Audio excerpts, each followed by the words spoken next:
Buenos días.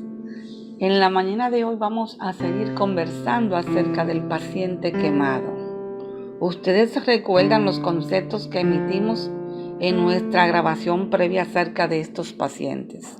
Entonces esperamos que ustedes sigan esta continuidad, que sigan la secuencia.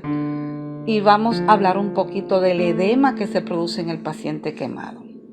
Recuerden que el edema es el principal acontecimiento que van a tener estos pacientes durante las primeras 72 horas y que producto de eso van a suceder una serie de acontecimientos, una serie de condiciones que pueden dar al traste con la vida en estos pacientes.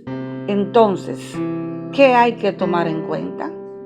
Vamos a tomar en cuenta la vasodilatación y el aumento de la permeabilidad de los capilares que está presente en estos pacientes, lo cual va a producir a su vez que las proteínas plasmáticas pasen al líquido intersticial. ¿Entendieron? Es decir, las proteínas plasmáticas pasan al líquido intersticial y eso trae como resultado un aumento de la presión hidrostática capilar en estos pacientes. Entonces, ¿cuáles son los factores que hasta el momento van a ser los responsables de ese edema? Recuerden, el aumento de la presión hidrostática en el capilar y de la presión oncótica intersticial, así como la disminución de la presión hidrostática intersticial. ¿Entendieron esto muy bien? Agréguenle a eso el coeficiente de reflexión para las proteínas y la presión oncótica plasmática. Si tomamos en cuenta estos detalles, esos pacientes se les van a complicar menos, porque todo eso deriva a otras complicaciones y otros procesos. Es por eso que en estos pacientes se produce una especie de edema maligno. Esos mediadores inflamatorios que se producen en el paciente quemado pueden hacer que este paciente se manifieste como un paciente séptico, totalmente séptico, donde van a haber unos cambios fuertes en la presión arterial, producto de todo ese mecanismo de catabolismo y de alteraciones de la respuesta inmune. Va a haber también una vasodilatación sistémica. Entonces, si no sabemos manejar estos pacientes, tenemos que buscar ayuda, manejarlo junto con el Departamento de Medicina Interna o buscar otro colega que nos ayude a manejar el caso. Estos pacientes tienen una alta mortalidad. Tenemos que evitar que estos pacientes mueran. Y una de las principales condiciones que nos van a ayudar a evitar esa mortalidad es el entendimiento de la fisiopatología de estos pacientes. Conocer muy bien los parámetros de hidratación en estos pacientes. Por eso, al hablar de hidratación, nos tenemos que remontar a los antecedentes que desde el 1800 y pico vienen planteando algunos autores de etapa en etapa, desde el 1863, 1861, 1900 y pico, hasta la actualidad. Pero no vamos a recorrer un historial en la hidratación de estos pacientes. Nos vamos a ir a la actualidad, donde las fórmulas que han permanecido para la hidratación de estos pacientes de manera universal han sido estandarizadas y ligeramente modificadas por algunos autores, pero preservan los nombres de la fórmula de Brook y la fórmula de Parkland o Carvajal. Hoy en día, es decir, en la actualidad, son las fórmulas más frecuentemente utilizadas y estas fórmulas están avaladas por el Colegio Americano de Cirujanos y la Asociación Americana de Quemaduras. Por lo tanto, hay que prestarle atención. Debemos de saber entonces en qué consisten estas fórmulas, cuáles son los parámetros que se toman en cuenta al momento de cuantificar la hidratación del paciente quemado. Estas fórmulas, aunque han sido ligeramente modificadas por algunos países de la región y algunos cirujanos, tienen sus parámetros estándares y se aplican al niño, al adulto. Debemos de tomar en cuenta que una de las soluciones que usamos con mayor frecuencia cuando ese paciente llega a la emergencia es la solución de Hartmann. Generalmente la administramos a una razón de 500 mililitros por metro de superficie cuadrada, tomando en cuenta la superficie corporal total que tiene este paciente en 24 horas. Esta fórmula se va a utilizar un poco modificada en comparación con la de Parkland o Carvajal, la cual se utiliza mayormente en niños hasta los 10 años de edad.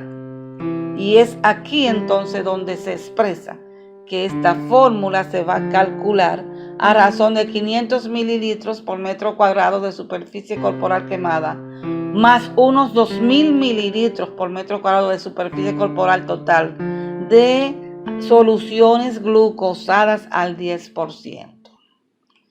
No es fácil al momento de calcular no solamente la superficie corporal del paciente quemado, sino la hidratación.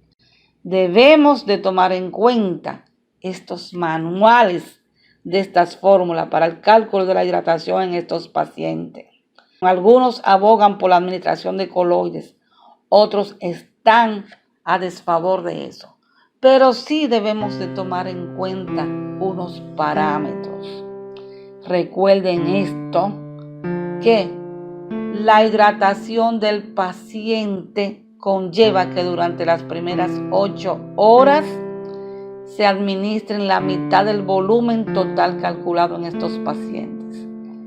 Y el resto, es decir, las 16 horas restantes, porque recuerden que calculamos la hidratación para 24 horas, si le vamos a administrar la primera mitad durante las primeras 8 horas, es decir, que en esas 8 horas el paciente va a tener la mitad del total calculado, entonces tenemos que distribuir la cantidad restante en las segundas y terceras 8 horas.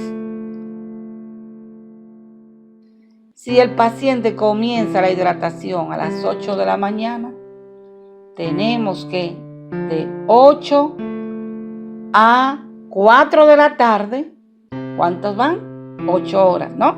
8 a 12, 12 a 4. En esas primeras 8 horas tenemos que administrar la mitad del total calculado. Y luego, en las siguientes 16 horas, pero separadas en 8 y 8, vamos entonces a calcular el restante de la hidratación de ese paciente. Eso tómelo muy en cuenta, porque una de las principales causas de muerte es la deshidratación severa y las consecuencias de esta en esos pacientes. Entonces, vamos a tomar en cuenta que hay factores fundamentales que se implican en la producción de la vasodilatación y el aumento de la permeabilidad capilar en estos pacientes. Entonces, ¿qué trae como consecuencia eso? Eso va a traer como consecuencia que las proteínas plasmáticas pasen al líquido intersticial y haya un aumento de la presión hidrostática capilar. Entonces, ¿qué vamos a hacer para contrarrestar todo esto que se está produciendo en estos pacientes? Vamos a hacer un buen cálculo. Vamos a hidratar al paciente de manera adecuada. Vamos a consultar esas fórmulas. Vamos a ver y vamos a tomar en cuenta que los mediadores inflamatorios procedentes del tejido quemado van a dar lugar a esa inflamación maligna que ocurre como si el paciente estuviera séptico, y van a dar origen a hipertensión pulmonar, a vasodilatación sistémica, va a haber un aumento del catabolismo. Y entonces, ¿qué va a pasar? Si hay un aumento de la permeabilidad microvascular, ¿qué va a pasar?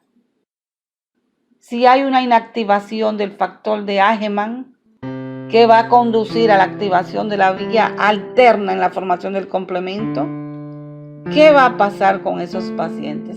Esos pacientes van a terminar con un fallo multiorgánico que nadie entonces lo va a poder sacar. Dichosos aquellos que salen del fallo multiorgánico, que es una de las principales razones por las cuales estos pacientes mueren. Entonces, tenemos que evitar todo esto. Tenemos que evitar el shock hipovolémico causante de los estragos en estos pacientes. Tenemos que evitar esto conociendo la existencia de aquellos científicos, de aquellos que han dedicado su vida al manejo del paciente quemado. No podemos quedarnos con un paciente quemado si no lo sabemos manejar, si no tenemos las condiciones para hacerlo. Estos pacientes son manejados en centros especializados donde hay médicos entrenados para tales fines, médicos que han sido capacitados y que se han pasado su vida trabajando para el beneficio y el bienestar de estos pacientes. Pero debemos de conocer el manejo general que se les da. Y en quemaduras de importancia no podemos atrevernos si no tenemos las condiciones de quedarnos con estos pacientes. Nosotros tenemos que tener el sentimiento de ofertarle a nuestros pacientes lo mejor. Y aunque conozcamos parte de esos parámetros, hay que tomar en cuenta que tenemos que tener todas las condiciones ideales y un monitoreo multidisciplinario en estos pacientes, donde tenemos que ir desde el manejo del dolor hasta las medidas de hidratación más adecuadas, las ambientaciones donde estos pacientes están deben de ser consideradas, deben de ser tomadas en cuenta. El grado térmico hay que tomarlo en cuenta. Recuerden que esos pacientes hacen hipotermia. El sistema inmunitario se les debilita. Y todo esto nos hace tomar en cuenta un lugar especial para el manejo de ellos mismos. Esperamos que esto los motive y que ustedes puedan seguir consultando y que hagan una visita a esos centros especializados de atención al paciente quemado. Ya ustedes saben, sigan estudiando este tema, sigan aprendiendo, que eso les va a ayudar en el futuro mucho.